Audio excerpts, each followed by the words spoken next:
WTAJ Sports with Jack Wascher. Well, despite blowing fourth quarter leads to both Ohio State and Michigan State, and despite getting run out of the building by Michigan last week, Penn State football still has a chance to get to double-digit wins for the third consecutive season. So that's still good, but I do get your frustration, fans.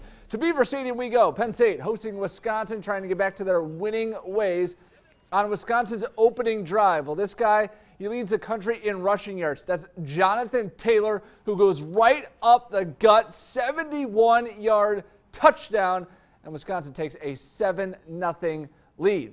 The ensuing drive for Penn State, Trace McSorley throws a dart to DeAndre Tompkins for the score, and that tied things up at 7 apiece. Second quarter now, after a field goal, Miles Sanders would eclipse the 1,000 rushing yard mark on the season. Here he's scoring his only touchdown of the day, putting Penn State up 16-7. Honorary captains today, former PSU D lineman Devin Sill and his daughter Leah in the house. Later second quarter, Trace McSorley is sacked, and once again he's clutching that right leg. He would have to be helped off the field once again, but would return and finish the game.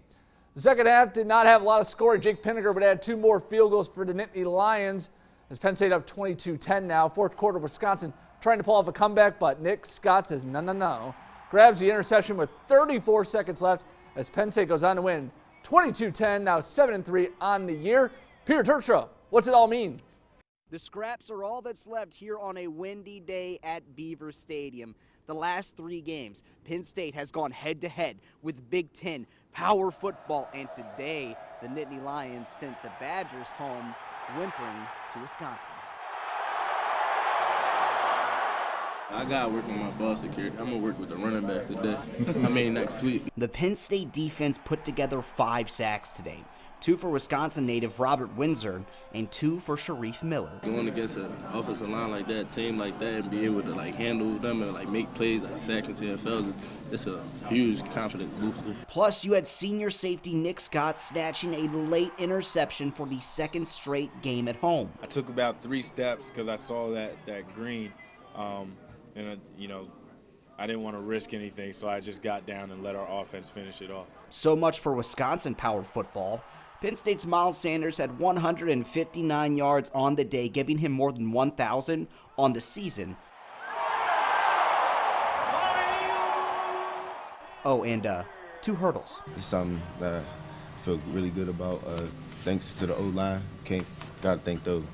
But started with them. The win guarantees a winning season for Penn State this year. Only one more chance to see Penn State at home. That's going to be the last game of the season. But first, they're going to trip to Rutgers next week. Reported from Beaver Stadium, Peter Terpstra for Nittany Nation. All right, thanks, Pete. At Heinz Field, Pitt Panthers closing in on an ACC title berth, taking on the Virginia Tech Hokies today. Panthers up 3-0 when Darren Hall, Mr. Electric, busts loose for 53 yards down inside the 10-yard line. That would set up first and goal. And on the very next play, it's Quadri Olison, 8 yards out, into the end zone. Pitt goes up 10-0. Second quarter now 17-7 when Maurice French takes a jet sweep off the left side, and French leaps his way in for 6. Panthers now 1 win away from a trip to Charlotte. 52-22, the final.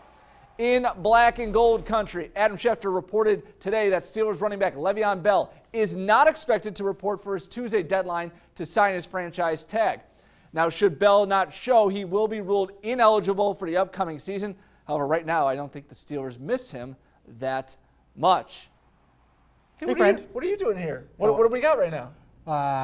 Live from Altoona, it's Saturday night. That's right, we got Saturday Night Sports Beat. By the way, wrong channel. Yeah, wrong channel. Sorry. Saturday Night Sports Beat, a lot of playoff action tonight, Jordan. We had some really good games. We got to start off with the best one. Juniata Valley, Claysburg Kimmel, your buddy Quinn Zenoble, and all your buddies over there, my buddies too. So let's get right to the highlights. District 6, Claysburg Kimmel, Juniata Valley, first quarter, Quinn Zenoble finds coach's son, Grant Musser, all alone. He picks up 20 yards, and he's going to move the chains. Later in the drive, Zenoble plunges in from a yard out as the Hornets go up 7-0. After recovering a fumble, Hornets right back in business, and Zenoble again showing the physicality, this one from 4 yards out, Horns scored twice in 30 seconds, and Zenobia would rush in the game winner with less than a minute to go right here from 4 yards out. Extra point good. Judy Adavalley moving on. 21-20, the final. I like to think everybody is my buddy. Ridgeway Johnsonburg taking on the Raiders of Montauk in a cold one. Defense playing a big part in this one. Starting the second, Nagy punching it in to draw first blood for Montauk. They're going to lead 7-0 at half. Flash forward to the fourth now.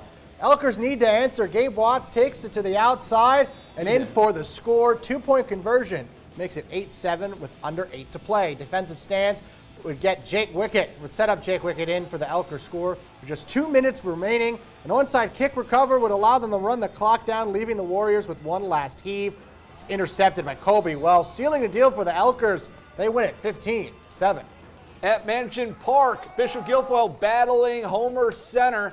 Second half, Marauders up 28-0, and they keep it going. Keegan Myrick takes a toss right and some help from his blockers. Moving the chains, gain of 20. Later is Paul Leibel up the gut into the secondary, 25 more yards, and another Marauder first down. Then Leibel in from a yard out. This one all BG, folks. 42-0 was the final. And we go back to DuBois for a game that played a little bit later at E.J. Mansell Stadium. Brockway taking on Brookville tonight. First quarter rose up 7-0. Peter Downer keeps it himself. Push the pile, push the pile, push the pile into the goal line. Yes, he does. Touchdown, Rovers. And that was only the beginning. Push up for the dog there. Downer wasn't done yet. Later in the quarter, he calls his own number, sprints away into the end zone for another touchdown. Go ahead, cheerleaders, celebrate and kick and bark. But here come the Raiders in the second quarter. Gabe Park takes the handoff. It turns on the afterburners, dodging multiple defenders along the way for the Raider touchdown. Wouldn't be enough, though. Brockway goes on to win it 38-18. All right, next up, Shea Panthers versus Conemaugh Township. Five. First quarter, Indians quarterback Jordan Poznansky gets a snap and takes this one in the end zone himself. Indians go up 7-0. However, later in the first, it's quarterback Brady Fife. We love that guy. Looks, but will take it himself for a Panthers touchdown. They go for a 2-point conversion here, but they don't get it, so the Indians still up 7-6.